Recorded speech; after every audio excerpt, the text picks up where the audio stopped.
హైడ్రా తగ్గేదేలే అంటోంది. కబ్జా రాయిళ్ల భరతం పట్టడం ఖాయమంటోంది. పిటిషన్లే వేసుకుంటారో కోర్టులకే వెళ్తారో డోంట్ కేర్ అంటూ దూసుకు వెళుతోంది. కబ్జాలనే కాదు కబ్జాదారుల అడ్డంకుల్ని కూల్చేస్తామని హెచ్చరిస్తోంది. ఎస్, బతుకమ్మకుంట వివాదం, హైకోర్టు వ్యాఖ్యల నేపథ్యంలో Hydraa commissioner Ranganath interesting comments చేశారు. అక్రమ కట్టడాల కూల్చివేతలు, కబ్జాల తొలగింపు కేసుల్ని లీగల్ గానే ఎదుర్కొంటామని ప్రకటించడం ఆసక్తి రేపుతోంది. హైదరాబాద్లోని అక్రమ కట్టడాలు, కబ్జాల తొలగింపులో హైడ్రా జూలు విదిల్చుతూనే ఉంది.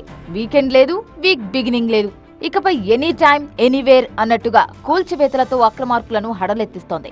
దర్జాగా రోడ్లను, చెరువులను, ప్రభుత్వ స్థలాలను, పార్క్ ప్లేస్లను కబ్జా చేసి కట్టేసిన బిల్డింగులను కొట్టుకుంటూ కబ్జాలను తొలగిస్తూ ముందుకెళ్తూనే ఉంది. అయితే బాధితుల పేరిట పలువురు కోర్టులకు వెళ్తుండటంతో హైడ్రాకు ఆటంకాలు ఎదురవుతున్నాయి. అంబర్పేట బతుకమ్మకుంట వివాదం ఏకంగా హైడ్రా వర్సెస్ హైకోర్టుగా మారింది. ఈ క్రమంలోని హైడ్రా కమిషనర్ ఏవి రంగనాథ్పై హైకోర్టు సీరియస్ కామెంట్స్ చేసింది. డిసెంబర్ 5 లోపు ప్రత్యక్షంగా హాజరు కాకపోతే నాన్ బెయిలబుల్ వారెంట్ జారీ చేస్తామని హెచ్చరించడం చర్చనీయాంశంగా మారింది. ఇక బతుకమ్మకుంట చెరువు వివాదం, నాన్ బెయిలబుల్ వారెంట్పై ఏవి రంగనాథ్ రియాక్ట్ అయ్యారు. తనపై ఇప్పటివరకు వ్యక్తిగతంగా 30కి పైగా కేసులు, హైడ్రాపై వందల సంఖ్యలో కేసులు ఉన్నాయన్నారు.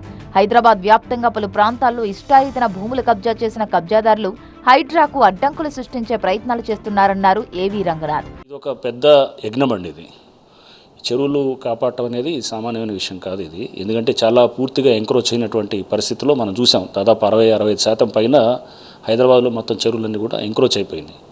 చాలామంది భూ కబ్జాదారులు దీంట్లో, ఎందుకంటే చాలా స్ట్రాంగ్ బడాబాబులు వీళ్ళంతా కూడా ఇది వెనకాల ఉంటారన్నమాట. హైడ్రా కూల్చివేతల వ్యవహారంలోని కోర్టు కేసులను లీగల్గానే ఎదుర్కొంటానని ఏవి రంగనాథ్ తెలిపారు.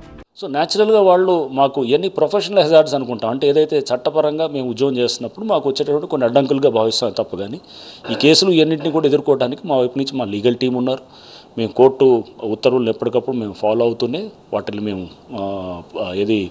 ఉత్తర్వులకు అనుగుణంగానే మేము ఈ చెరువుల పునరుద్ధరణ కూడా చేస్తున్నాం. ప్రతి చెరువు దగ్గర మాకు అడ్డంకులు అనేది వస్తున్నాయి లీగల్గా ఉండేది, అయినా అధిగమిస్తాం. ఈ చెరువుల పునరుద్ధరణ అనేది ఇది ఖచ్చితంగా ఎన్ని అడ్డంకులు ఉన్నా కానీ కూడా మనం ముందుకు వెళ్లాల్సిన అవసరం ఉంది. ప్రధానంగా అంబర్పేట్ బతుకమ్మకుంట విషయంలో కోర్టుకు వెళ్లి అన్ని వివరాలు అందజేస్తామన్నారు ఏబీ రంగనాథ్.